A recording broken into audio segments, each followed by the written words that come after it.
Hey guys, I'm super excited to introduce you to Laurie Wagner. Laurie is the founder of this really cool 27powers.org. It's a very amazing resource and approach for people that are in the writing space.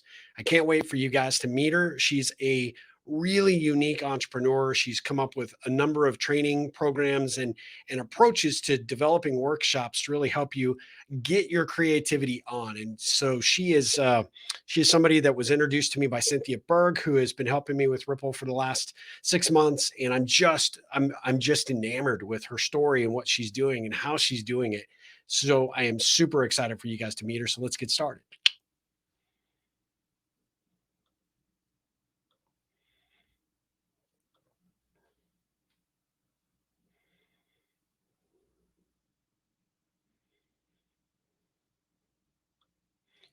Guys, I'm super excited to introduce you to Laurie Wagner. Laurie and I were first introduced to each other by Cynthia Berg. Cynthia has been helping me with the Ripple the last 6 months or so, sort of organize our website and get some of our content and creativity out for the world to consume. And one of the conversations that we had was around the creative writing process. And she mentioned someone that she's been working with and has attended one of her workshops. Laurie Wagner is the creator of 27 Powers.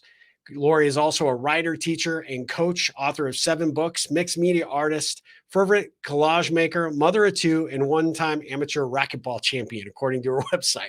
She and I had a great conversation a few months back, really enjoyed the time to get to know her. I knew she was going to be a perfect guest for the Ripple Effect podcast. I'm so excited our schedules finally aligned to make that happen. So I'm super excited. So let's jump in right now.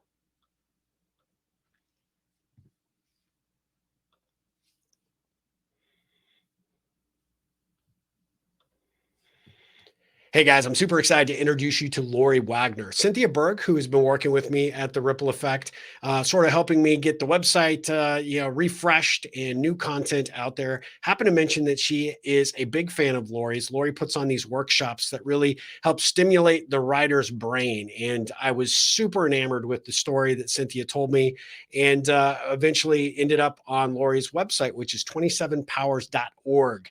And Laurie is just an unbelievable powerhouse. She and I have now had an opportunity to connect and have a conversation. I was super excited. Our schedules aligned for her to come onto the podcast, but she is really incredible in terms of what she's doing to support writers out there in the world.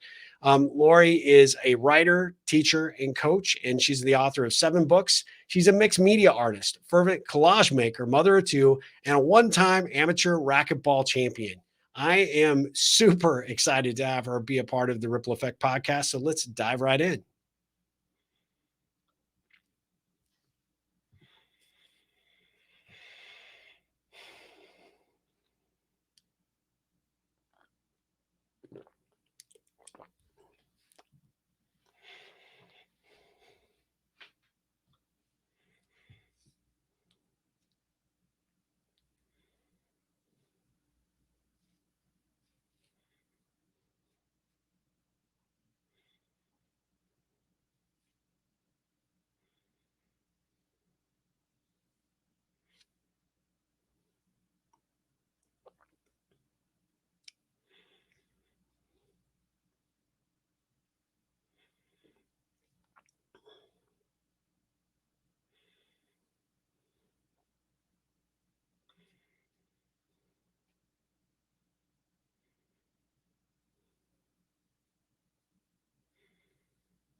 Guys, I'm super excited to introduce you to Laurie Wagner, lawyer.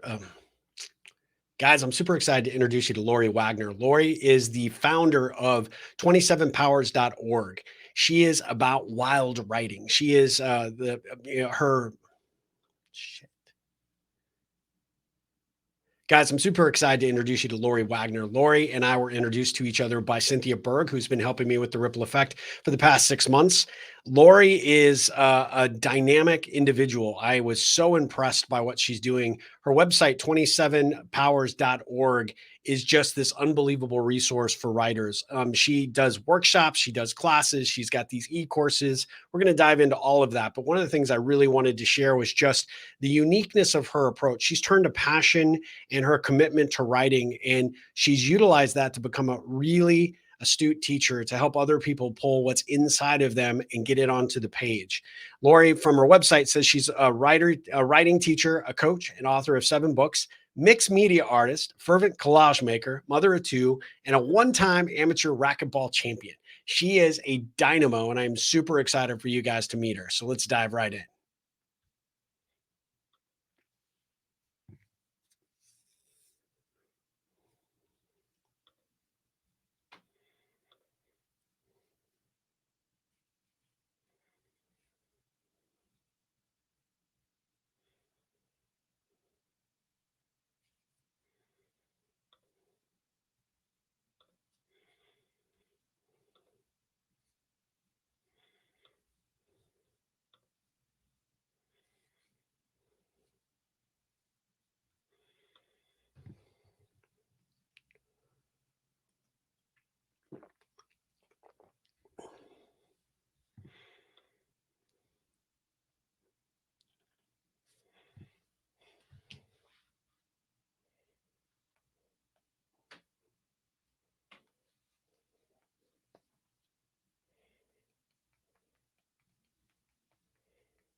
Hey, testing 1, 2.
Hey, how's it going? Oh, hi. Let me close out this other one. Okay. Crazy I mean, technology. there was just that moment of Uh-huh. like technology sort of like, I can't do it. And then I was like, just this wee part of my brain opened up and I'm like, oh, let's try this. Well, no worries. Let me get where I Okay. can close this Am I out. like too big for your window or do you want me to? Yeah, if you get just a little bit further, I think it'd be great. Yeah, Let me do this. Okay, quit this. better. All right. Yeah, no, well, thanks for being thanks for being patient and trying to get that to work. Totally. My pleasure. All Good. right. How's Well, that? I'm super excited. We're just going to dive in because I already pre-recorded your intro. So just consider this like a conversation between friends, if you don't mind. I'm happy to do that. Am I okay here? I'm Yeah, you're very fine. Yeah. I could okay. let me increase mine, make it a little. Whoa, that's too much for me. Okay. All right, I'm going to find. Let's get it centered here. Thank you for your patience also when I was in Mexico. It was like it was so Oh, tight and I'm like, "Oh my god." yeah. I Well, just wanted to be present, you know? It yeah, was absolutely. Well, yeah. how did it go? It was great. I was there for 5 weeks. Yeah, and I was working. It was good. No, it was good. Mexico's beautiful and Yeah. very mellow. So, did you have how many people down for that particular event? 16, Wow. 16, and I'm going in 3 weeks again. I think we're bringing 20, you know? Really? different workshop, but same beautiful Mexico vibe. Oh, I love it. I love it. That's Yeah. awesome.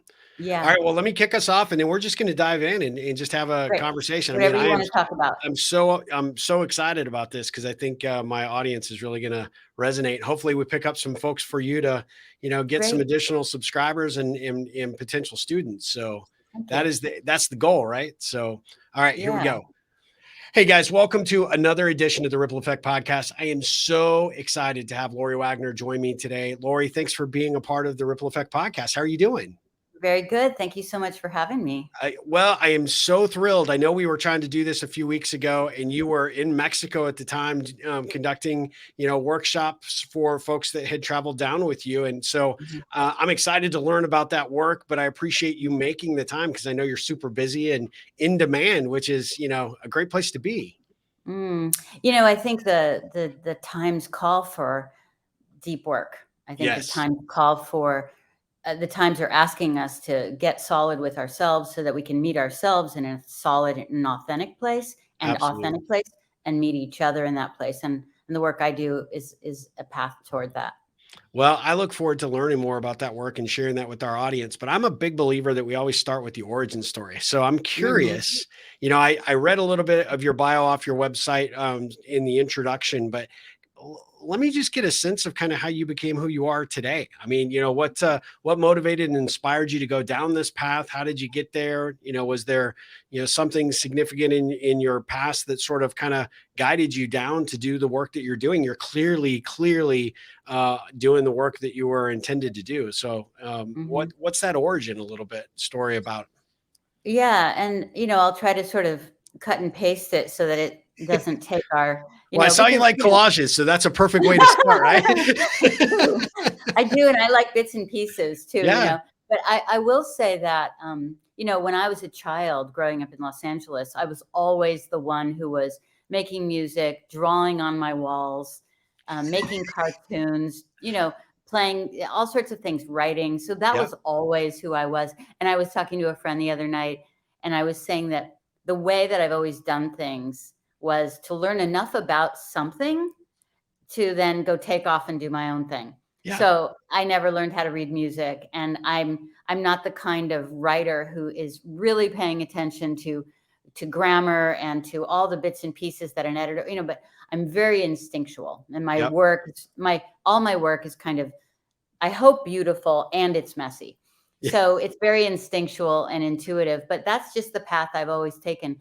But so I was always that kid who was doing that kind of work. I was always into the arts. To this day, music is still my number one sort of, that's the gateway, the pathway toward Really? like deep happiness. And I mean, all of it is beautiful, but music is amazing because it just touches you so deeply. It gets your emotions activated. But I did go to journalism school at University of Colorado in Boulder. I did have bands. I was always doing things. I remember an art project in college where I filled these squirt guns with colored paint, watery paint, and just Uh-huh. squirted. Like, I was always sort of doing something like that. That's the kind of thing that made me happy. I was a good enough student. Um, but again, even with journalism, I didn't follow the path of journalism. Yeah. I did my own thing. I always worked in bookstores, so I was around books. I started working. I've been in Berkeley 40 years, and I started working as a journalist for the local paper, writing stories about music and artists. I mean, I was Yeah. always stayed in my field. I Yeah. was staying. I was paying attention always to, what do I care about? What's interesting to me? I've never been a good faker. So I can't fake it on the page. I can't fake it in my relationships. I can't fake it with the work I do. I always have to be sort of in tune with what matters to me. So that's a theme, Sure. that's it feels like an important theme. And like every journey, it's funny. I remember someone telling me something 100 years ago that, when you're looking ahead in your life, it feels like there are all these different paths. But when you're looking behind, it's one path. Yeah. Yep. So it's all these things that might not have seemed like they fit, or may have seemed like, oh, that didn't work out at the time. but everything takes you to the next place. Yeah. So even if, for instance, I trained as a coach for a whole year, great training, didn't use it, Yeah. didn't really find that I wanted to be a coach, didn't have the patience for coaching. Yeah. But that whole year was really important. And I'm sure I take some of that work into the work I do today, though I don't call myself a coach, Right. so I wouldn't have. But anyway, just kind of fast tracking it, working, as a freelance writer for local papers and writing about the arts.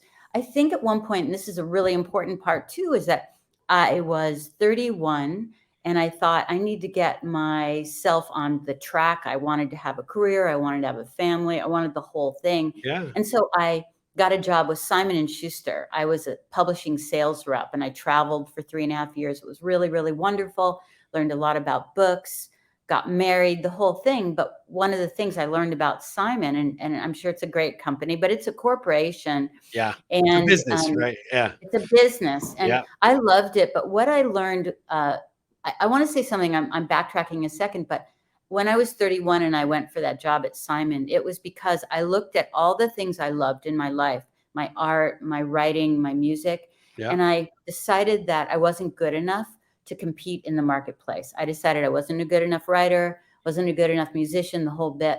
And then I needed to just chuck it and go work for the man Yeah. and go do something and make something. And Sure. what I learned in that work, and I made a lot of friends and I loved being around books, but what I learned was that there was a lot of books coming out that were really bad, that were really just not necessary, Yeah.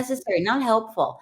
And I realized that I had sold myself out, that I had all this love in me, all this passion, all this joy. And I had decided that the market, I wasn't up to snuff. And so I chucked it. And when I realized that, it pained me. It made me Yeah. so sad inside that I had kind of used the market as the standard, and I had ignored what was inside me. And I felt like at the time, and I was 34 by then, and I realized I'm going to get sick if I'm Yeah. not Yeah. doing the work that's really inside of me. I'm going to get sick. Like, what do I need to do to learn this lesson? So I left Simon, and I tell you what, a month later, I got my first book deal with Chronicle Books, Wow. and that was like, sometimes the universe just sort of goes, good move, Yeah. friend. Yeah. And Yeah. then I have to remember that still in my life, because I tend to be a heavy lifter and Yep. tend to put a lot on my own shoulders, and I forget to ask for help. Yeah. And, I'm glad I'm saying that to you, because I could still ask for help Sure. in all sorts of ways. I don't, but anyway, left Simon and started writing books for Chronicle Books. That was really interesting. Again, I focused on the things that were interesting to me, which was a book on long-term marriage, a book on raising children, Yeah. but from a very personal place. I interviewed lots of people. These are photography essay books, because I was continuing to use my own experience and ask myself, what matters to me? What matters to me? Marriage was challenging. I wanted to find Yeah. out how people survived marriages, how they made. The question I had at the time was, could a hard marriage be a good marriage? Just because it was hard, did that mean that Yeah. was evidence that? And same with motherhood. It was like, wow, this is hard. I want to hear from other mothers. So I've Yeah. always continued to move in the direction of what interested me. Okay. Again. And I wrote a bunch of other books, but that was a hard way to make a living, especially with little kids, because Sure. when you're coming up with ideas like things you want to make, but then you need to get permission from publishers, or Yeah. you need to sell your ideas in order to make these projects happen. It's a hard way to make a living when you need to have an income. So, Yeah, and and then my and kids and are, that they're tough, right? Because pitching it back to the publisher, they're looking at it from a business perspective, kind of back to your Simon Schuster days, right? At the end of the day, they're like, well, even though you have interest in it, doesn't mean that there's an audience for it. And what I found in the publishing space, there's a lot of jaded, frustrated writers in there. So there's a lot of Mhm, negativity. So mhm. you're often led down the path that, well, that's not going to sell, that's not going to work. Move on, pick Yeah. something else. And it's gotten harder, I'm sure. Yeah, I'm sure it's gotten much harder. That's why the self-publishing has really sort of blossomed for a lot of sure. people. And I think that's a wonderful thing. The old model isn't the only way to go. That's And I right. love that, Yeah. So anyway, wrote books, and found out that a friend who had an online teaching school or a writing school called writers.com, Mark Dalby at the time, he just sort of engaged me in wanting to teach for him, even though I didn't have a master's or anything like that.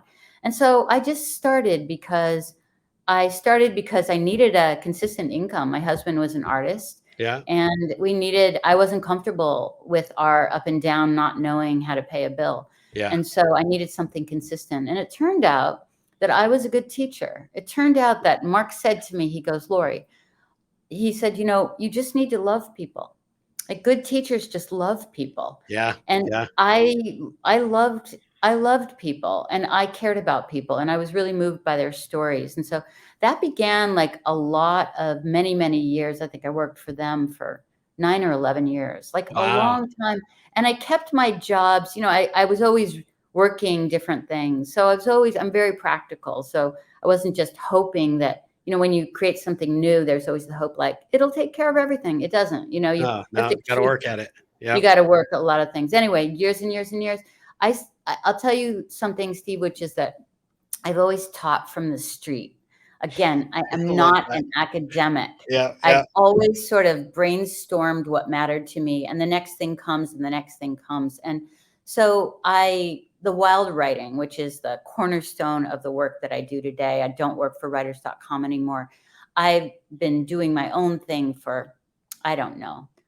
I know I've been teaching for 20 years, and I've been doing this particular piece of work, this wild writing, for about 30. And the wild writing is something I didn't make up. Natalie Goldberg, who did Writing Down the Bones. And even earlier than that, I think even like there's some Jungian body of therapy that has this automatic writing where you're just sort of intuiting and writing from the heart, writing as fast as you can. And that's what wild writing is. In wild writing, we write as fast as we can for 15 minutes, pen never leaving the page. And what we're trying to do is we're trying to stop our critical mind, the one that wants to do it right, the one that wants to present, the one that wants to stay in the tribe and do things well.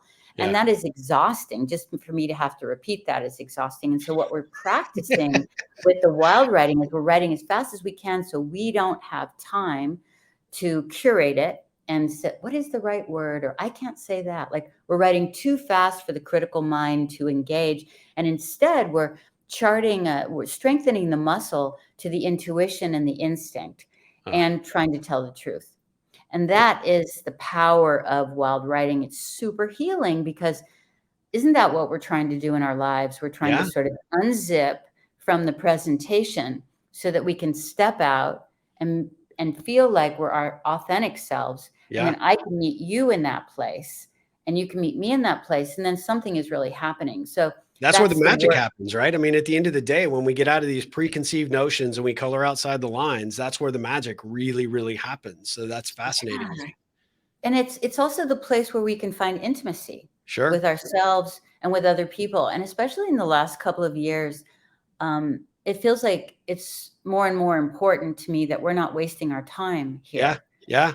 That we're not just doing the right thing or living appropriately or doing what people expect. Like when I read a piece of writing, I want someone to show me who they are and to really show me the human stuff, because that helps me feel less alone, So that's what I do. And now my world is all wild writing, and I've built a really big community of people around. The pandemic really kicked that up because there's so many people who want to connect. So let me ask you a couple of questions there that kind of just like, I mean, there's so much to unpack there, but, it sounds like, well, first and foremost, being a child that was into so many different creative elements, right? It sounds like you kind of buck the system that we educate and teach our kids, especially, I think we're, pretty close in age, right? So at the end of the day, it was like, you always were supposed to be quiet, sit down, follow the rules, do things the way that you were told to do them, don't deviate. And for a creative person, that's just like kryptonite, right? It's really frustrating. So did you have that challenge as a child? I did, I'm sure I scared my parents a lot because, but I also probably interested them in a way. Yeah. But I went to some crazy schools in Los Angeles growing up. I went to the alternative schools. I remember this one alternative school that I wanted to go to, and my mom said, "Over my dead body, you'll go there." And I did go there. And she's still alive. And she's still alive. All right, good. I was making sure. But I remember, I remember that. I remember that probably no one had a lot of hope for me, in the sense that I was also wild. I Yeah. also made a lot of wild choices, and I was born in Los Angeles in the 60s. Yeah. And, it wasn't the Midwest. No, It was no, a very little different culture sophisticated. there, just a bit. Different. Yeah. Yeah. So no, it was hard, but I tell you, I think the thing is, it's like that day when I realized that I'd sold myself out. Like, I feel it in my body. Yeah. I feel like I could get sick. Yep. And so it takes kind of courage that I'm still learning how Yeah. to continue to put myself out there in an honest way. And that means that if I'm talking about or writing about stuff that's possibly triggering or troubling, or people might misunderstand me or judge Yep. me, like, I have to kind of get right with myself Yeah. so that you know, I can tolerate looking different or being different. You know what I mean? Yeah, I do know. The thing that really struck me when we had our conversation, we first got acquainted, and Cynthia Berg had introduced us, and you were so delightful to get on a call and just, let us riff a little bit about, what I'm doing and what you're doing. The thing that I was most impressed with was that you were super, you were hyper focused about what you're trying to deliver, right? And how you're trying to deliver it, and the experience that I think, trying to overcome what we all go through, even in life, right? Even as, I was talking about being a child and sort of told to follow the Mhm. set of rules, but as adults, we all fall into that too, where we just Mhm. surrender, right? A lot of times, we're living lives where we just like say, uncle, whatever, I'm just going to do what society and the norms suggest I should do. Mhm. And how many people out there are living a life right now that is just so unfulfilling, Mhm. and to your point, potentially making you ill, Mhm. ending your life a lot earlier than you should, because there's no Mhm. passion or enthusiasm. And what I really admired about you in that first conversation was how you could dive in with both, feet, and be like, this is it. It may not be for everybody, but this is what I'm doing. And I'm Mhm. super passionate about it because it's an outlet for me. And I know it would be an outlet for those that are coming to, whether it be the workshops or the trainings or even the Mhm. online courses that you offer. Mhm. They're coming to the table with a desire to find something different. Mhm.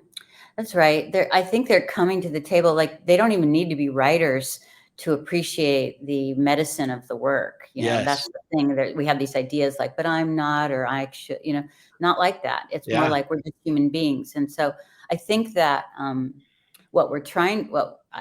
can't speak for everyone, but we want to come alive. Yeah. We Yeah. want to feel a kind of aliveness, and and and a joy. And I think that in the beginning, when I was starting a couple of years ago, with the pandemic started, I was teaching to very large groups of people. And I asked a friend of mine, why do you think these people are coming to work with me? And he said, you appear to be somebody who is connected to themselves, and Yep. connected to your family, and connected to your work and your community. And that's what they want. They want to feel connected to themselves, which is a kind of aliveness, which is a kind of, Yes. Absolutely. I got you, which is like, Yeah. I am here. And I think that was really powerful for me, because he said to me, you don't have to do anything different, Laurie. All you have to do is stay connected to yourself Yeah. and teach Yeah. from a connected place. And then you'll welcome connection for them. And I think, what I'm hearing you say too, and what it makes me think about, and I was thinking about our talk, is that I think one of the misconceptions about a lot of things, about like moving into anything creative or anything new, or maybe it's a sport, I don't know, but we think we have to be a certain way or Yeah. have a certain something. But I think more and more what I'm interested in is like having the tiniest little light. Like, if you have the tiniest little light for something, like, I really want to cook, or Yeah. I Yeah. love music, or whatever it is. Like, I say, like, we have to like lower the bar so Yeah. we can pay attention to the tiniest little, not the big stuff, not go too far into the future, but just like, I love this. Like, let's say you want to cook, for instance, it's like, I just want to cook. Like, okay, let's start with something really simple. very small, or, Yeah. like take a cooking class, like whatever to do to follow it. I think of it as like, imagine like I always say this, like we're making a path to grandma's house. And the grandma's house, you have to go through the woods of all the stuff you encounter on the way to Yeah. grandma's house. But it starts with like seeing something super tiny in the leaves and following it and finding it. Yep. And then another tiny thing and following it. And just like humbling ourselves to just follow the tiniest thing and just say yes, move Yeah. forward. I love that. Well, and I think you're sort of headed down the Little Red Riding Hood kind of mindset, right? But the big bad wolf is the one that's always trying to tell you can't, or you're not good enough, or you shouldn't, or that's a distraction that you don't need, or the world doesn't want. And I And it's find not that, true. yeah, it's totally not true. And what I Yeah. find, what I love about that sort of that story that you share is the tiny little light, right? Is how many of those tiny lights when you're a kid, right? And you have the wide-eyed enthusiasm. It's like anything is possible. And Yeah. then somewhere along the lines, whether it be our parental, guides, or our siblings or our teachers or society in general, try to get you down the only path, right, to grandma's Mhm. house. And oftentimes that leads us a lot astray. But when we were those kids and we look at everything, there's all these little points of light, like you were saying, in all the world of possibility is, and somehow, some way, as adults, we lose that. And Mhm. I know one of my passions is trying to figure out how to regain that. And what I Mhm. love about your approach and just your enthusiasm for what you do, and to your friend's point, people are showing up because you're authentic. They're Mhm. showing up because you have found something that everybody really at their heart of hearts really desires and needs. And you Mhm. sort of kind of like found that fountain of youth to figure out, okay, my gosh, whatever you're Mhm. drinking, Mhm. I'm in, right? And I think that's what's amazing about what the work is Mhm. that you do, because I think you're giving people not only permission, but you're also showing them the possibilities. And like you Mhm. said, finding those little points of light, whatever their interests might be, whether it be writing, whether it be, the creative thinking, or putting that into music or their art, or whatever the case Mhm. might be. It doesn't have to follow a prescriptive method. It can be wild and it can be messy. And Mhm. that can Mhm. lead to some of the most enjoyable experiences ever.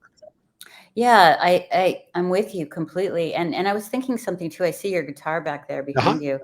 And it was is that a guitar? It It looks like is. a Yeah. Yeah, Yeah. yeah, yeah. There it is. Okay. I was thinking, many years ago, I was like I said, I had bands, I was super into music. And I remember having a conversation with myself years and years ago, like, what if I don't make it in the music business? Mhm. What if I don't actually become? And then it was like I realized, well, as long as I'm near music, I'm going to be okay. Yeah, As yeah, long as I'm listening to music, I'm going to be okay. And I think that's part of it. I think the culture we see, especially on social media, we see like the bodies, the incredible bodies, mhm, yeah, the wealth, we see the sort of pinnacle of things, or something, some yeah, some version of that. And I think it really chokes us, yes, because then we're measuring like that. And I think that we have to find, again, I want to use that word humility. Like, can we tolerate our own experience of something? And part of what we do in wild writing is part of the medicine of it is learning to be comfortable being uncomfortable. yes, And that means learning to not love every moment of what you're writing, but to keep writing, because we have those big judgments. And if I don't like this, this is terrible, and we walk away, nothing happens. So we have to be willing to be in the process. It's like a relationship. If every yeah, time your partner, like, ay, ay, ay, and you don't walk away every time, there you are again. The idea is to stay alert and awake, yeah, you know. yeah, But that is a big part of it too. So I think there's just a lot of humility in saying yes to the passionate things that you're interested in, and allowing yourself to start where you are and to I have love that that. be enough, Yep. Yeah, you I love know. that. So I gotta ask you, because you've mentioned it a few times, the music. What did you play? What was your thing in the band? What did you do? I wrote music, Okay. and I played guitar, and sometimes I played piano. And I wasn't a great musician. I was probably a better singer. Yeah. Um, Someone asked me this question years and years ago, when I had sort of left the stage, for instance, and she goes, and I was doing something else. She goes, how does it feel to not be doing the thing you're really best at? I never Oh, forgot wow. she said that to me, and it Wow. was like, wow. So, I've really made peace with that. I mean, I listen to so much music, and Yeah. I listen to so much music, so it doesn't feel like I never have a conversation with myself that goes, "You could have been a contender." Yeah. I don't do that. I have my own new goals for myself Yeah. where my challenges are, the things I'm afraid of. Like, I'm continuing to grow. I'm Love that. continuing to look at the places in my life where I have dead weight, Yep. where I could drop some things in order to lift myself and Yep. have more of a enjoyable, relaxed path. Yep. I'm always doing the work. I love that. I mean, when we were first going to do this interview, you were down in Mexico with your group, and you were just so great. You reached out and you're like, energetically, I'm just not where I need to be, and I want to be fully present here. And I was Yeah. totally fine with that, right? I love that. In fact, it further, maybe just love you and what you're doing, because you are like, hey, look, if it just doesn't feel right, I don't want to do it, right? And that's given you a lot of freedom, not only personally, but also from a professional perspective, to sort of be able to, you're not just telling people how to do it and what to do, but you're actually showing them, and you're living through that authenticity that really sets the example for them, that this is what's possible if you open this up. It's an unbelievably amazing Pandora's box if you're willing to allow yourself to try it. Yeah, and I get help with that too. There are Yeah. some things that I have a blind spot to. And I've been working with a coach, and she has really helped me see, like, why are you doing that? You don't Yeah. have to do that. Like, I Yeah. still have like a real work dog in me. I'm a workhorse. And she's like, do you have to do that? Like, so I'm still learning all that. But I think one of the things you're saying that was interesting to me was during the pandemic, the first 2 years of the pandemic, I was sad. Like, Yeah. I was really knocked off my course, not professionally, but just as a human being. I Yeah. felt a lot of deep feelings, and I was leading a community, and I had to show up with those deep feelings. I didn't show up like, "Hey everyone, Everything's hey, great. Yeah. everything's Yeah. great," or "You can do it." Like, Yeah. I didn't show up like that. And I remember one person who was working with me at the time, she didn't know me well, but she's like, "You have to lead us out of this. You have to inspire us to move forward." And I wrote back and I said, "I can only lead from where I am. Yeah. And I need to move through the passage of this inside myself." And it was vulnerable for me to Yeah. show up sad. It's vulnerable for me to show up tired. But I try to name those things when I show up in those large communities. And what I find is people are like, "Oh, thank you. I Yeah. Me was too. feeling." Yeah, Yeah, me yeah, too. or they make it And you're more relatable at that point, you're you're not more putting on an act relatable. or a share or a show, right? Yeah. And then you make a real connection. And I Yes. hope that has people feel less alone. And that even naming it, like, I feel flat, I feel tired, I feel scared, or whatever. Like, when you start from where you are, it's super grounding. And then from there we move. Yeah. And from there we move because we've actually named, versus starting from a place that's super outside of ourselves. Like, I'm not happy, but I'm going to pretend. And then you don't start from there. Yeah.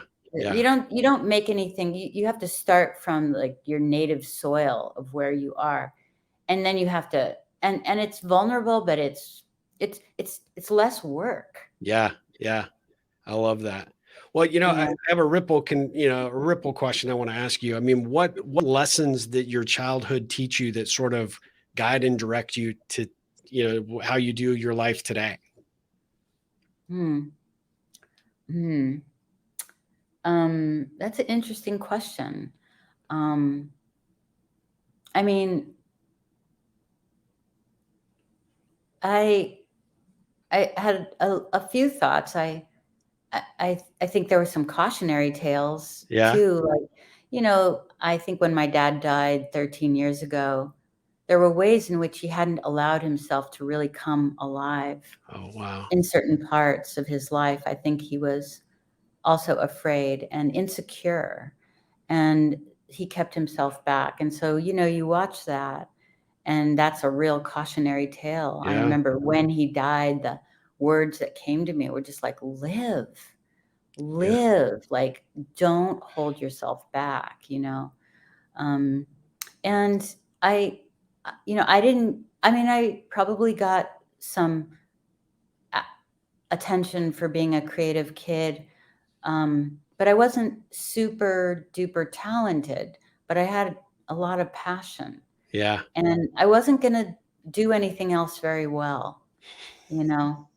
Um, so But you do I don't what know. what you're good at, right? And what you enjoyed. The thing I loved about that is you said it earlier, which is what you were interested in, not what society or the world was Yeah. telling you should be interested in, but what really intrigued you, whether it be in the type of work that you were focused on, or the type of writing, or how to go out and learn new skills or abilities, right? It was something that had to spark that interest with you.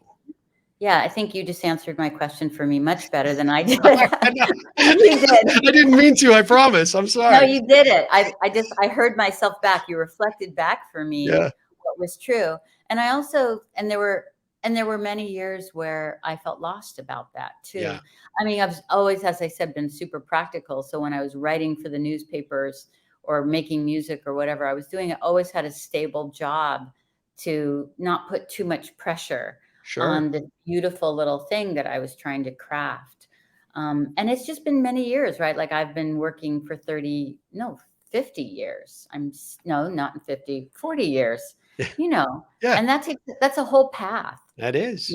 So I have a 27-year-old and a 24-year-old, two daughters, and I just kind of look at them and I just watch. I don't feel that their lives need to be strategic. I I don't feel love it. like choose this because then it'll give you that, Yeah. or this is the path people take to get that. Like I just try to sit back and just trust their choices and trust that things unfold. And that analogy again of like it's one path and everything we do shows you something else. Yeah. So even if that thing doesn't turn out or there's a funny, it even feels bad, like you can learn from that. Sure. Trust that, I love that. Oh, that's as long excellent. as you're saying yes to what you want. Yeah, absolutely. Well, so what led you down the path to start 27powers.org? I mean, I love your website. So I encourage everybody that sees this video or hears this on the podcast platforms, go check out 27powers.org. It's one of the most beautifully laid out websites. And it just, when Cynthia sent it to me, I was like, I'm in. I have got to meet you because I'm Mhm. just totally enamored with the work that you're doing and the approach that you're taking. But you have just such a very artistic approach to the work that you're offering. And so could you tell us a little bit about that? Sure. And I just want to say about that website, like the first major photo on the website is my yard, Yeah. where on a day when we took all the furniture inside the house and moved it out to the yard. And we used to have these big music shows here, Yeah. and we'd bring all the couches out to the yard. So that just kind of already sets this I tone love for it. I love it. you Yeah. know, but and all the artwork in the yard, like it's all artwork that came from the house that I made or, someone I love made. So it's all very homespun. Yeah. Um, I, I had been teaching wild writing for a long time here at the house, and I also been teaching online for a long time.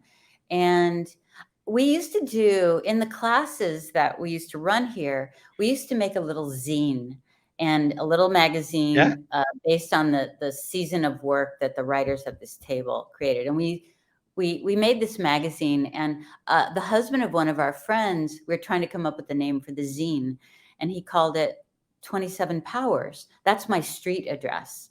My street address is 27 Powers. Oh, And he wow. said, call it the 27 Powers. And I love that because it sort of opens up this, Yeah. what are the 27 powers? And that'll just take me my whole life to Yeah. figure out. Yeah. We're living into that answer here. What are the Love that. 27 powers? But that is my street address. And so it just starts naturally. It started with many, many years of teaching at this table to women. It started many years of teaching online to women, mostly, some men. And then it just continued to unpack itself. My friend Andrea Shear and I, wanted to start teaching. We teach creativity through writing and photography and wonder. And we wanted to start teaching in Mexico. So we figured out how to start teaching, bringing people to Mexico. And there's even a trip that my friend Jeff Greenwald and I are doing to Nepal, to Kathmandu in the Wow. spring. Same thing, writing, adventuring, watching, taking notes, really interesting culture, and bringing ourselves as creative people into these really creative environments. And now, Yeah. Well, the question I was going to ask you is, so is the intent in taking these people to Mexico or Nepal to get them out of their element and to experience new things that they may not have otherwise done on their own, but now they have the support of the group and they experience this together? Or walk us through what you do in these events. yeah, the idea is to wake yourself up with the Love new it. smells, the new Yeah. sounds, the new cobblestones under your feet, the beggars, the spiritual spots, the color, the smell, the food, the whole thing is to trigger, like wake ourselves up so we become more alert. So we start feeling new things. So we feel a little, how it is in our lives. We kind of do the same thing. We're just like bum, and it kind of deadens us in a Yeah. way.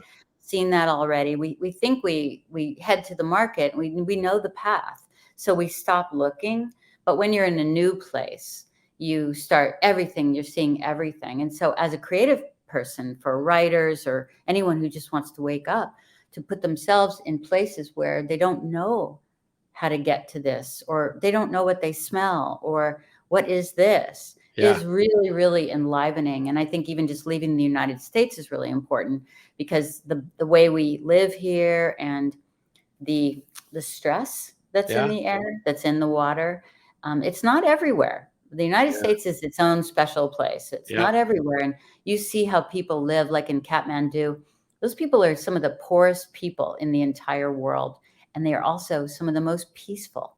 How is that? Yeah. How is that they are the most spiritual and most reverent and most kind? And also, if you just look at their living conditions, it's like, how's that? And that's really helpful, because Yeah. in our culture, we look at things like, if only I can have enough or get to that or get to these. People have nothing. And Yeah. look how peaceful they are. So Yep. those kind of things are really important. Once there, we do the writing practice, because we're taking in all this information, and now we're going to start to lay it down, so we can write everything down that we're experiencing, this encounter, that moment, always starting with the little moments, not trying to write the big stories, and taking pictures and collecting color and meeting people. And it's just, those kinds of things are just beautiful. Oh, it sounds fascinating, and I'm definitely intrigued enough. I want to try it sometime, because that's, I mean, well, I think for a lot of us, we get caught up in like you said, especially for those of us here in the States. I mean, we have this challenge because we all have a status that we sort of either aspire to live towards, or we feel Mhm. like we're more empowered than someone else, and we tend to look down and we never consider the things that you just mentioned, and how big a miss is that, right? And I can Mhm. imagine people that go to these events with you that come back never can look at what they do and where they are in their lives and the communities that they live in the same, Mhm. because how could you? Because you're forever changing that record, so to speak. Mhm. You're scratching it, so it's Mhm. it's altered, and that perspective is way different. And Mhm. that to me sounds just absolutely fascinating and ultimately empowering. Yeah, I mean, right? The idea is to wake up and to bring that woken up place back to your own life, Yeah. so that you just don't fall into the pattern. And I think we all fall into the pattern. Like, that's why it's good to get outside. That's why I like the work that I do with the wild writing, because I'm asking us to actually stumble, to actually, the first piece of business with the wild writing is, please write as poorly as possible. So we're I not love that. striving. We're not striving. We're not reaching for the stars. We're actually just trying to be a human being, and just trying to, like, I say to people when we start writing, like, let your bellies hang over your Yeah. jeans. Yeah. Please, just let's relax and meet each other and meet ourselves in a relaxed place. And from there, let's start to wake up to what's here. Yeah. Wake up to what's here. And I think waking up your imagination is is great. And whether you're waking it up with cooking or just listening to music or going Yeah. outside or risking something, doing something different. I mean, again, this is has to be my practice all the time because I'm just a human being. I can fall into flatness Yeah. anytime. Yeah. And maybe there's wisdom in flatness too, but Yep. I, I don't, at the end of the day, I guess what's really important to me at the end of the day, when this is all over for me and I'm laying there is, I mean, I want something we haven't even talked about, which is I want to feel that I have loved and that I Mhm. have allowed love in. And we're talking about creativity and we're talking about writing, but those are all part of the mix Sure. of helping me to be a more um, alive human being. And through aliveness comes love, Yeah. and through Yeah. aliveness comes peace and joy and all those things. It's not going to come from that new car. No. It's not going to come that way. But I think in this culture, and I'm guilty of it myself, there's that everything is so shiny. Yeah. There's all this shiny stuff. Yeah. And it's tempting, but it's what has legs, what has longevity, deep connection, Yep. Yeah. connecting with yourself, making some peace, connecting with others. Doing this work we do in community is very powerful because when you have a community of people who are writing authentic stories and reading them aloud to other people, and people are listening to the vulnerability and the authenticity, it changes the waters of your community. It does. Absolutely. And we don't relate the way we used to, or we get down to it. Yeah. you know Well, one of the things that I do through the Ripple is try and get people to go completely opposite of what we've been trained to do, which is, those questions of, so what do you do, Laurie? And, we put on these airs and we feel like we're on stage, so we have to perform. And the reality is I do these events called 8-minute ripples where we say no networking, that you're accustomed to of any kind. Right. So at the end of the day, we created Ripple questions to allow two complete strangers to connect at a heart level. Right. I love Belly to that. belly, heart to heart conversation about, what exactly like where kind of I started with one of those things. What's a lesson you learned from your childhood that you still learn today, or that you still use today, or the little things that allow you to see beyond that person, their title or their station in life or whatever, and realize that's just another human being that you want to connect with. And when you do it, oh my God, when you see people like, holy crap, I get why we're doing this, and now I'm Mhm, experiencing it, I'm learning just as much about myself as I am about the other people I'm connecting mhm, with. And it's an mhm. amazing experience. And I have to think that the people who have that experience, then when they go back into the regular life with their people, that there's this need, like we Yeah. could actually connect like that. And then if they're brave enough, they're the ones who start the conversations and ask the questions no one's asking. And that's how they change the waters of their own life. Yeah. And then Yeah. they stop having they start noticing the relationships that aren't connected, that Yep. aren't where that's not happening. And they have a choice. Am I going to try to bring that person into, because I know that person really wants to get down to it, or maybe Yeah. not, Yeah. but it really hasn't. I mean, I love that you're doing that, because that's the kind of waking up I'm talking about. It sounds like what you're doing in the Ripple is what we're doing on the page. Yes. Yeah. No, I think that's why, I resonated so much with the work that you're doing. And the one thing I think that it really made an impression on me just about what you just said about, in those last moments, are you feeling loved? And, were you worthy of the love that you received? The Mhm. thing that I think that is so important in the work that we both do is that we actually give people permission to be themselves and actually connect with that. Because if you can't love yourself, how can you love other people, or be a fully engaged participant in this world if you Mhm. can't learn to have that relationship with yourself, which I think is key. And so I know, just having written a book and being a consummate journaler, one of the Mhm. key things that writing has allowed me to do, and I don't do it nearly as I do have the problem of doing things perfect sometimes, and I have to get Me over too. that because Me too. you just don't get the magic. But at the end of the day, some of those words that you put on paper that nobody will see, Mhm. the most important person is seeing it, because you'll reread it and you'll go back to it and you'll find, the power in that maybe a week from now or 10 years from now, but you're coming back to those thoughts of the moment for you can be so incredibly powerful, I would imagine. Yeah, I think you can't continue to tell yourself the truth on the page and then live a different life. Like that won't go on forever. Yeah. Eventually you're gonna, your psyche's saying like, over here where Yeah. we've been telling you, and sometimes we say like who you are on the page is who you are in your life. And the idea is to, get that so it matches. Yeah. And what I love about like the workshops we do with women in Mexico is we create from day one this really authentic experience through the raw writing, through the writing. We don't just say, okay, come and be your authentic self. We all need a guidance for that. Sure. And the writing is a really fast way to just sort of take what's inside and bring it out. Go right to the core. I mean, at the end of the day. Yeah. Yeah. So it turns out to be this really cherished tribe of people for 5 days who feel that they can breathe and they can be themselves and they're seen, and we're not judging it, and we're not, making it better. We're just welcoming everyone as they are. And I think that's so super healing. And I think that's so much of the work that we're doing, as I'm thinking about it in the last couple of years with the wild writing, is we're gathering what we already have in our lives that is beautiful, as opposed to trying to, what's that phrase? It's like, want what you have, not what you don't have. Yeah. And so there's a way in this culture we're constantly like, I'll be happy when I get that, or, if all only of it. this. Yeah. If only this. We all have it. We all have it. Yeah.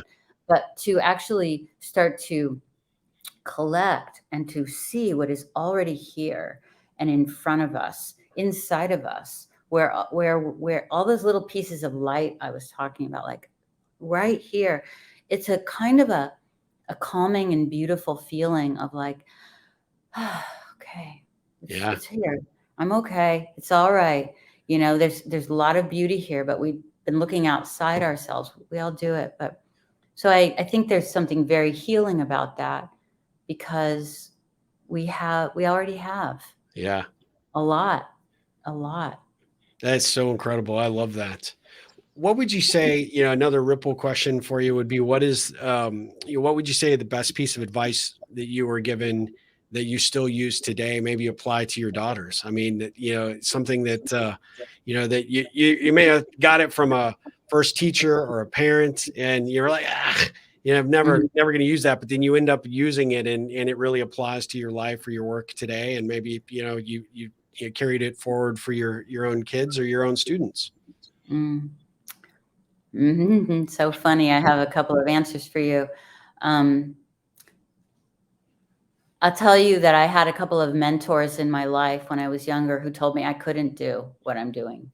I had 2 mentors who told me I wasn't good enough to do what I'm doing, and that I didn't have the drive and the ability. And that had an opposite effect on me. Yeah. Because I took it and I was like, watch. Oh yeah, I'll show you. Yeah. I love it. So that's just how I'm made, so those were interesting. Those were interesting people. And that's an interesting lesson, but it really motivated me. Yeah. I don't like, and back to the sort of rebellious kid who was drawing on the walls and wanted to do her own thing. So that might motivate you. Yep. I'm thinking also about one of my daughters. She was really, really interested in 2 things, fashion and makeup. And those things seemed like, they weren't very important or valuable, but that's what she really, really loved. Like she was super interested in skincare and stuff like that. And we just kept saying, sweetie, just follow it. Just follow it. She goes, great. You want me to be something like a makeup artist or something, or do people's makeup? Like she was already sort of making it small. We're like, who knows what is down that path? Someone said to me once, okay, I'll give you one. Someone said, cream rises to the top.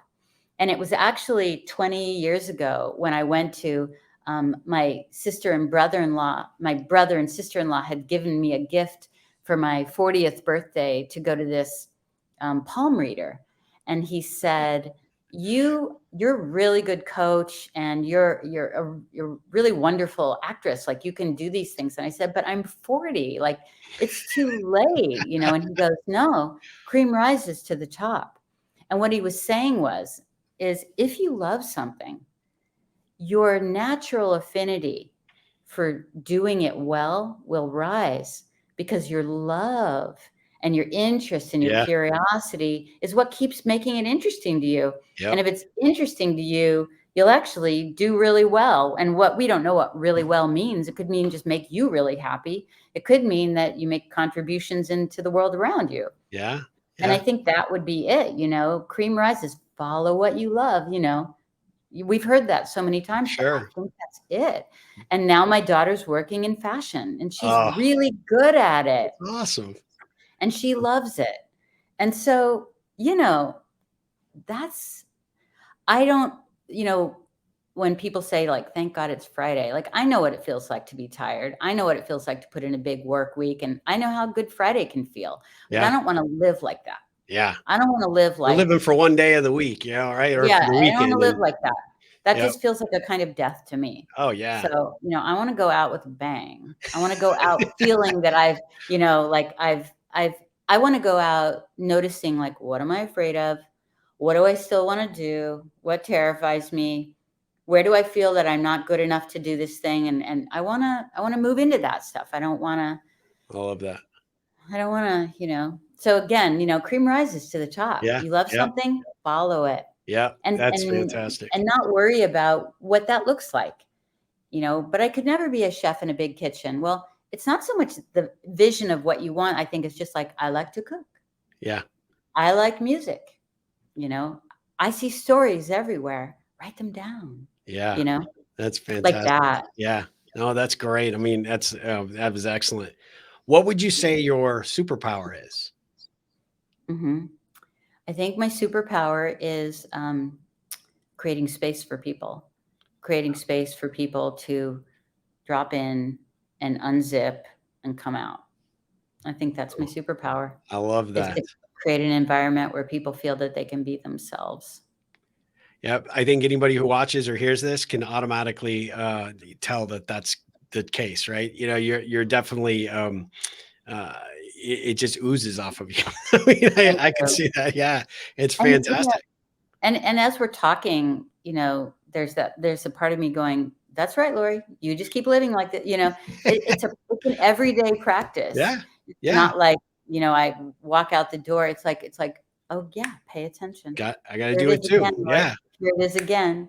It's all absolutely. practice. Yeah, that's fantastic. So, someone who might be interested in coming to a training or a workshop or one of the programs that you're putting on online, but they're Mm, maybe struggling, right, with the self-confidence. I can imagine there'll be a listener out there that's like, "Oh, that sounds really good. This sounds like mhm, something I'd want to do, but mhm, it's not for me. I don't know." What would mhm, be the thing that you'd say to that person? You know, obviously, you know about those moments of indecision and self-doubt, and you know how empowering it can be once you break through that. But sometimes people need that little nudge. So what kind of nudge might you give them?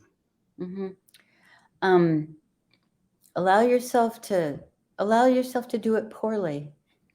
Allow yourself to not be the best person. You know, I recently got back to tennis, and I hadn't played for 40 years. Yeah, And part of the fun of getting on a tennis court with a racket is that I don't have to be the best one on the court. And yeah, it gives me a lot of freedom to just have fun. And it yeah, gives me a lot of freedom to play badly, because I don't need to be the best person on the court.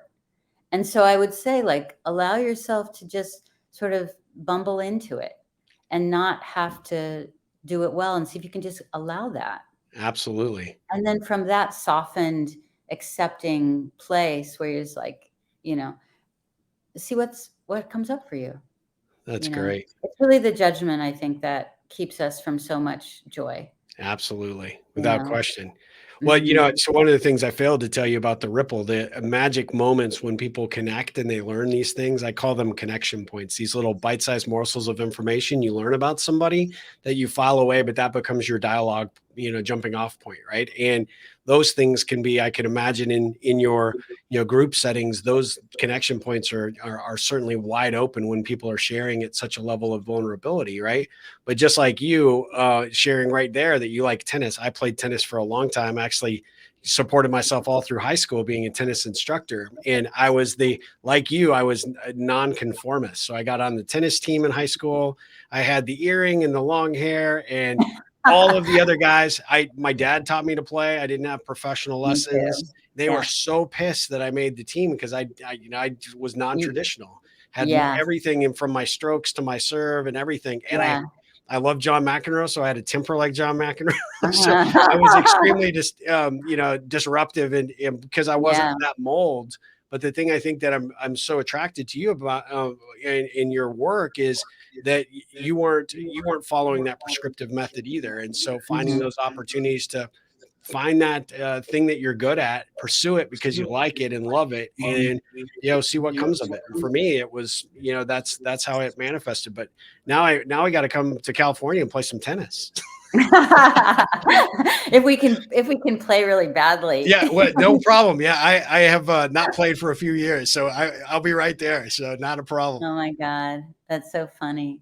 Yeah, yeah, I appreciate the conversation. It's just always a good reminder of, of saying yes to ourselves, Yeah, yeah, and saying yes to so much more joy, and being willing also to be flat, or to start, with your belly hanging over your yeah. jeans, or to do it poorly. I think I love that. that's I think that there's an easiness there. And, Absolutely. of course I teach what I need to learn. That's why I'm so invested in this, is Yeah. because this is my practice. Yep. Yeah. I still have parts of myself also that really want to do it well. I really want to, that perfectionist part of me. And so that's why I'm to stay with it. But, the way, I would say, if anyone's interested in this work, if you go to my website, we're creating there are freebie things and ways you can try the work. Yeah. We have a community of about 350 people all over the world who are receiving it's called the Wild Family. So we created a family. And I make these short little videos during the week. I make 3 days a week. I send you a short video talking about the stuff you and I are talking about Yeah. relaxing, about just being ourselves, about our home voice. And then I give them a poem, and then they write. And some people share it on a Facebook page, but some people are just in the practice for themselves. And then we meet every 2 weeks for some live writing. But again, this is a community of people who are meeting themselves where they are and meeting each other where they are. And that's the Wild Family. So that's the practice, because I think that practicing is really where it's at, as a guitar Yeah. player, as a tennis player, like anything you do more with some repetition, you get better at. Yeah, absolutely. Well said. So, I have one last question for you, but before we do that, because I want to make sure that people don't miss that, remind people how they can find that. 27powers.org is the website, right? Hmm. And then Yeah. how do they find you on social? Where do you want them to follow you? Yeah, I'm on Instagram a lot. I really Okay. love Instagram. And I think it's just at Laurie Wagner, Okay. Okay. at Laurie Wagner. That's probably the best. Again, you won't be surprised to know that my marketing, publicity, social media is a little bit off the radar as well. I'm not somebody who took business classes. So everything that I've created, and I have a teacher training where I train people to do this work, it's all just really homespun. I It's love it. I feel like sometimes my work is like I'm just a Girl Scout selling Girl Scout cookies. And I've just been selling a lot of cookies for a long time, but Yep. the strategy is just to show up from an authentic place. Yeah. And so while I do a lot of marketing, more marketing than I have ever done, I'm never marketing or launching anything if I'm not feeling it. Yeah. Yeah. I just can't do that. And we just pulled a launch yesterday that was supposed to happen next week. Well, Timing's off. yeah. Timing's And you off. just feel it. So you know it. I Yep. I just know it. It's like there was something too squeezed about it. So Yeah. it's like, we're gonna put that off. And that's fine. Yeah. Better to show up authentic and better to show up, just like you and me today, Yeah. Yeah. present, than to squeeze something in that To doesn't try feel and right. make it work just because you're, trying to fit to arbitrary timeline. Yep. I love that. So that's how Well, people can find me. okay. Well, we'll definitely put the links in the show notes. So everybody, don't worry, they'll be there as well. But I encourage you to go check that out. Last question I have for you, because this is called the Ripple Effect Podcast. What does the ripple effect mean to you? I think it's what's happening here right now with me and you. Yeah. It's you're showing up as this really dynamic, connected guy, and I'm meeting you in that place and trying to also just be myself. And how I feel, the effect of that on me is like, oh right, connection. That's where it's at. Yeah. It was what my friend said again. He said, just be connected to yourself, and you'll connect to others. Yeah. So I think that's the effect it has. So it has me trust something, Steve, that happens in the moment that we created together here. I love that. Oh, well, and I may need to call you every day if you feel like I'm dynamic and connected. Nobody ever gives me that compliment. So thank you for that. Thank you I, for reaching out. Yeah, Appreciate it. I'm so grateful. I mean, this is this isn't gonna be a one-time thing. I definitely want to find a way to get involved somehow in your work, and I want to promote your what you're doing out there in the world, because you are creating some very positive ripples for people, and there's no doubt in my mind. And so I'm so grateful Cynthia connected us, and that you were open and willing to have a conversation with this crazy guy that that was talking about ripples. So I mean, this is Mhm. awesome. That's great. I love it. Maybe Well, you should put your tennis racket back there with your guitar. yeah, I should. Absolutely. I'll come out for tennis lessons and guitar lessons. It sounds like you can help me No, there too. no, no. I'll learn from you. Well, We'll trade or something. it could be a rough outing then, but I love Okay. it. But I also have a banjo back there. I have a banjo oh, back there. nice. Yeah, my So, brother was a really good banjo player. I never picked it up, but I've always wanted to. I like you. I find things that I'm interested in. I'm not a yeah, great guitar player, but I'm forcing myself, self-taught, to practice. embrace it, because I love it. It's where I have a bad day. I can just go upstairs to my game room, and I'll play guitar for 30 minutes, and everything is right as rain. I love that. Yeah. I'm with you. I love it. Thank you. Well, Laurie, thank you so much for joining us for the Ripple Effect Podcast, Thank guys. you. We're going to have the show notes, so we'll have links to Laurie's website and all the different ways that you can connect with her. I encourage you to do so. This has been such a great episode. I'm super excited. We'll be back again with another episode of the Ripple Effect Podcast. But until then, Laurie, ripple on. Right on. Thank you so much, Steve. Take Thank care. you. Bye. That was awesome. You were Yay. fantastic. Oh my Oh, God. good.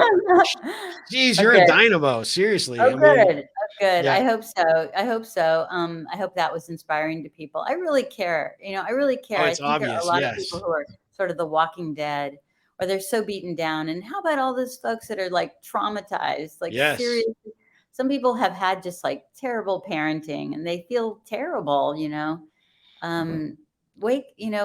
Helping people wake Well, I up. think that's why I'm drawn to your work. I mean, I came from an environment like that was very difficult, very insecure, unsure of what I was going to do in life, Mhm. and Mhm. always told what I couldn't do. I mean, it's why I picked being an entrepreneur, right? Because at the end of Mhm. the day, it's like I'm never going to be a good employee. So, So you're kinda like me. You're yeah, kinda like me. You had to do your own thing. yeah, exactly. Mhm. Because that And was ho the only way to do it. and then do you have children? I do. I have two. So I have a son that's 23 and a son that's 19, about to be Okay, and 19. Yeah. do you notice that you parent them a little differently based on who you are? I do. My wife and I both recognize that we have the bad habit of falling into bad habits. That we can see certain things that came out of our both of our parental environments, Mhm, and I was unusual. So she is a family of four. I was a family of four, but I came 10 years after my next closest sibling, mhm, and they basically were very unhappy about mhm, having that new mhm, kid. And my dad at the time mhm, had a little bit more time to spend with me than he mhm, did with them, so there was a lot of mhm, resentments and mhm. frustrations there. But Yeah. my mom, I think really at the end of the day, undiagnosed, but I think she had a very serious mental problems. But for my entire life I was told I was a mistake, not wanted, that kind of thing. And Mm, it's interesting mm, because she ended up having Alzheimer's. Before she ended up coming down with that, she suffered with it for 10 years, but we kind of connected at a pretty good level, kind of like got our relationship, I think, sort of back a little bit on track, and then it just went downhill so quickly because of the disease. But it was a tough environment, and so there's a lot of unprocessed Yeah. shit, right? That you deal with. And what I've always done is I've always just realized that if I wasn't going to do it, or I wasn't going to make it happen, nobody was going to give it to me. So you Yeah. have to go get it yourself. Something in your makeup knew that. Yeah, Listen, I want to promote your stuff too. Are you gonna send me some? Are I you gonna will. send me stuff so we can promote this Yep, for you? absolutely. Yeah, we'll get this. So it'll probably be a couple of weeks out, because I've got a couple of conferences, and like sounds like, when are you leaving for Nepal? Well, I'm going to Mexico on the Oh, 24th of June. Going okay. back to Mexico first. Nepal isn't until the spring. Oh, But why don't you just? I'm always online, and I okay. have a Okay. team of people, so we can share this in our newsletter as well. Oh, that'd be great. And then if there's anything in particular, do you have any idea when this might come out? Because if it segues with anything, we can work with it. Well, you tell me what would work the best for you. Do you want to look at that? Well, Maybe just hit me back with some ideas via yeah, email. yeah. Well, we're doing this launch, and I think it's early July, Okay. and it might be July 5th. I don't know if that's too early Yeah, for no, you. I will move this up. I mean, you were just spinning some gold there. So I mean, I'm Okay. willing to do it in whatever makes the most sense for your time frame. I'll hear back from my team today. We'll know when Okay. the launch starts. And then if you, for instance, were to do it right before then, it would be a 4-day freebie for people so they Oh, could try okay. the work, Okay. and then it's easy. And so it would start on the 5th. So let me just get back to you today with those Perfect. details. And then if it works for you, great. Otherwise, it doesn't matter. Yeah. But Well, even to give even them something even free still, would be we'll great. promote the heck out of you. But yeah, I think we can make that work. Not a problem. Okay. Wow, thank Awesome. you so much. Thank Really a you. pleasure. I Thank you so appreciate it. much. Sorry for the problem getting on, but I'm glad we were able to make it work. Yeah. Thank you. All right. Thank you so Thank you. much. Take care. You have a great All day. right. We'll talk Talk to soon. you later. All right. Bye-bye. Bye.